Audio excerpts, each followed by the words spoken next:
we've agreed to unprecedented protections for data privacy and security for our citizens. This new arrangement will enhance the Privacy Shield framework, promote growth and innovation in Europe and the United States, and help companies, both small and large, compete in the digital economy. Violent femmes actually seems appropriate for this discussion generally, because I do feel like it's very much the bizarro world going on out there, only with a lot of real significant consequences. Like, for example, just kind of, and oh, by the way, on his way out of a presser, oh yeah, food shortages? Yeah, that's probably going to happen. Back to you. Okay, well, that just happened. A little concerned about what might happen at grocery stores across this country this weekend, but I mean, holy cow, right? I mean, every time you turn around, there's something that just kind of makes you go, but not in a musical way necessarily. We talked to our own John Decker at the onset of the show, who's, of course, been with the president in Brussels over the past few days. As he mentioned, the president just left Brussels for Poland, where he's going to meet up with some of our troops in Warsaw, then with the Polish president, to get some commentary, get some perspective on what's happened here. We are joined by Andrew Donaldson of the Ordinary Times. Andrew, what's your take on what just happened over there? I think John nailed it on the head. You got to understand the thing about President Biden. He has two modes. He has aw shucks, and he has bow up at FU. And there's not a lot of middle ground. And if he can't aw shucks it, he goes to being confrontational. So when he's on the world stage on something as important as this trip right here, he really, really, really needs to watch his rhetoric, like the food shortage, which is a severe issue. We're going to have famine in multiple parts of the world, like Africa, like the Middle East, like Southeast Asia, because Ukraine ships grain to those folks. There's going to be a lot of deaths out of it. It's a very serious issue. We're going to have issues here probably. You can't have a flippant comment about stuff like that. And then when you get challenged by a reporter on certain things, because the overseas reporters don't have the decorum and, dare we say, bad habits of some of our domestic reporters, he didn't handle that real well. This is a very important trip at a very critical time in history, and the president, unfortunately, he's the Joe Biden we got, not the Joe Biden people hope he is. He's the 50 years of Joe Biden we know, and it's pretty apparent. I think John was absolutely right in pointing out that that's the dichotomy you're dealing with. You get one or the other. Sometimes you get them both in the same press conference, and it's a horrible look. Andrew, that was amazing. I only wish I could disagree with you, and I can't. Sorry. Yeah, I mean, sometimes the truth sucks, and I think we're kind of in one of those places right now. So, I mean, kind of drilling down, you bring up such a good point about, the real-world consequences of food shortages. I mean, the first thing is, we see all the, human tragedy that's played out in Ukraine. We hear that, hey, we're over 10 million Ukrainian refugees at this point. I mean, that's a number that's mind-boggling. It's about half the state of the population of Florida that is a refugee now and, trying to get relocated. We pledged 100,000 that we'll take in the United States. Obviously, that's barely scratching the surface. And then you talk about the need to feed them in the here and now. But then also the people, we've got the food and cheese lines that are there for Ukrainians that are still in place. But one of the bigger points that I think you just hit on, Ukraine, in addition to Russia, two of the most important countries for wheat and grains in the world. And this is, the time of the year where those crops are supposed to be planted. I don't suspect that's really happening right now. I mean, this is a big deal.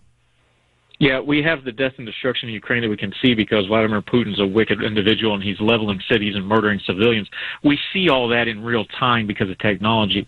There's going to be thousands and thousands of people die from famine because of what's happening now this summer, this fall, and into the winter. And that's not going to make TV because there's no bombs exploding. There's no video of that. But in places like Africa, places like the Middle East, places like Southeast Asia, that those are the supply chains for them for their food supplies. It's going to be wicked. I know there's some countries like Egypt that's trying to step up a little bit. President Biden actually mentioned Canada this morning. The Canadians are going to try to up their agriculture.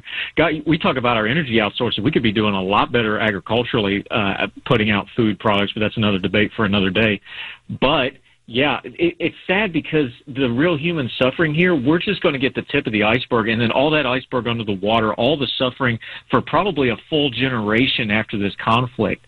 It's going to be awful, and people are going to look back on it, and it's going to be so bad, and it was so unnecessary. So, again, we need to bring up that there's going to be a food shortage, but you need to bring it up from a position of leadership of here's what we're going to do about it. We just don't need to do what we did back in COVID, where it's like we're going to have a winter of darkness and despair and death. Well, that's not helpful. People, that's not doing anybody any good. We need some effective leadership and some good policy to match the rhetoric. Yeah, isn't that the truth? We're speaking with Andrew Donaldson, the managing editor of the Ordinary Times.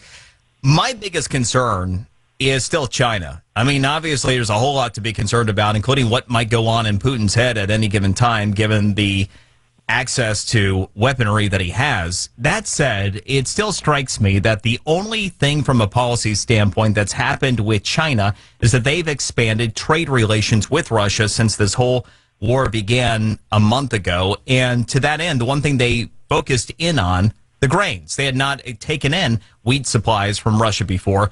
They made a point saying, going forward, we want to do that. You suspect that was Xi Jinping anticipating what you're talking about here. Yeah, not only that, this is a completely different way of strategizing the world. Putin is doing this militarily and blatantly. China's doing it through things like predatory lending. They've done this in Africa. They've done this with the Belt and Road Initiative all through Asia, the subcontinent. This is how they're expanding their imperial power. People talk about imperialism and colonizing. This is how they do it. They do it economically. They want Russia as a debtor nation to them. Think about the power swing, because you always think they're not natural allies. They're natural enemies. Sometimes they come together, but at some point they're going to crack heads again. They're not natural friends. Think about Russia as a debtor state to China, how that changes the global dynamic. That's not good for anybody. That's bad for a lot of reasons, for geopolitical reasons. It's bad for economic reasons, and it's really, really bad for military reasons. When you think about all the satellite areas that might, some old conflicts that may flare up again with a weakened Russia, and Russia's going to come out of this weakened no matter what happens. It's a matter of how weakened. There's going to be a lot of instability in the world, and a debtor nation of Russia in debt and controlled by the Chinese, because that's how they do things, that's a whole level of bad I don't think we've done a whole lot of talking or thinking on.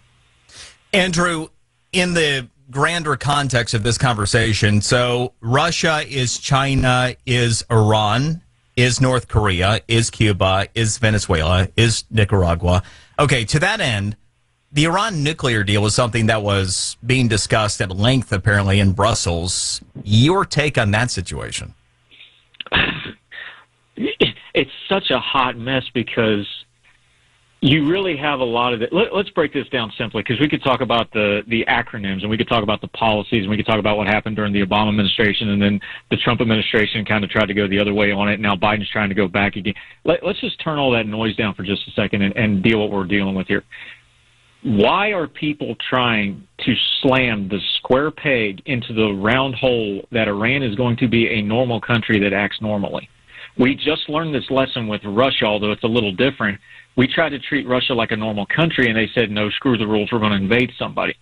Iran is not a normal country. It's a radicalized country, and we want the Iranian people suffer under the regime they live under. Let's keep those two things a little separate. They are not a normal country. Treaties aren't going to matter to them. They have end goals. They say them very loudly every Friday what they want. They want death to America, and they want death to Israel. And the idea that we're going to just resurrect a policy that we've been trying to do for 15 years. There's some good in there that you could have some leverage and things like that. But this idea that you're going to treat them like a normal country and have normal relations and a normal policy with them, it's fantasy. And we've got years and years and years showing that it's fantasy, and we're just dooming ourselves to this doom loop of bad by continuing to pursue this. But apparently nobody wants to listen in this administration. And even with the Russia mess, they're still including Russia with it. It's just mind-boggling. Andrew Donaldson, managing editor of the Ordinary Times. Andrew, pleasure. Hey, thank you. Appreciate the time, sir. Yeah, look forward to speaking with you again.